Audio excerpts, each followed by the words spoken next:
રાજાની વાર્તા। નદીના કાંઠે રાજાનો મહેલ હતો।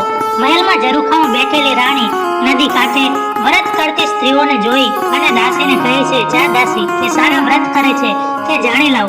દાસીએ ત્યાં જઈ અને તેને સંપૂર્ણ માહિતી મેળવી આવી અને રાણીને કહ્યું કે માં, તે દશામાના વ્રત કરે છે।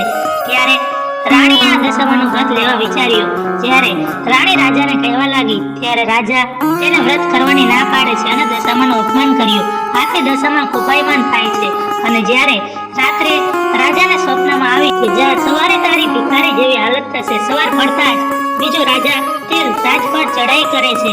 આ રાજા પોતાનો જીવ બચાવવા બંને કુંવરો અને રાણીને લઈ જંગલમાં દોડ્યો જાય છે। કુંવરોને તરસ લાગે ત્યારે તે પાણી પીવડાવવા વાવમાં ઉતરે ત્યારે દશામાં તે બંને કુંવરને ખેંચી લે છે। રાજા રાણી રોતા કકળતા આગળ ચાલે છે। આગળના ગામનો રાજા તેનો દીકરો ખોવાઈ ગયો હોય છે ત્યારે તેનું માથું આ રાજાની પાસે હોય એવો ગુનો કરી અને આ રાજાને કારવાસમાં કોટડીમાં પૂરે છે। રાણી રોતી કકળતી એકલી રહેતી થાય છે અને જંગલમાં જઈ ઘાસ લાકડા લઈ અને પોતાનું જીવન નિર્વાહ કરે છે। 12 મહિના પછી દશામાનું વ્રત આવે છે ત્યારે રાણી દશામાનું વ્રત કરે છે। આ વ્રતથી દશામા તેના પર પ્રસન્ન થાય।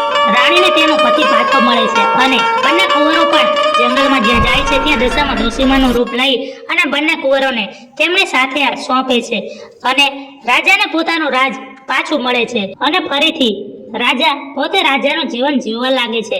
જય દશામા। જેવા રાજા રાણીને ફળ્યા એવા સૌને ફળજો।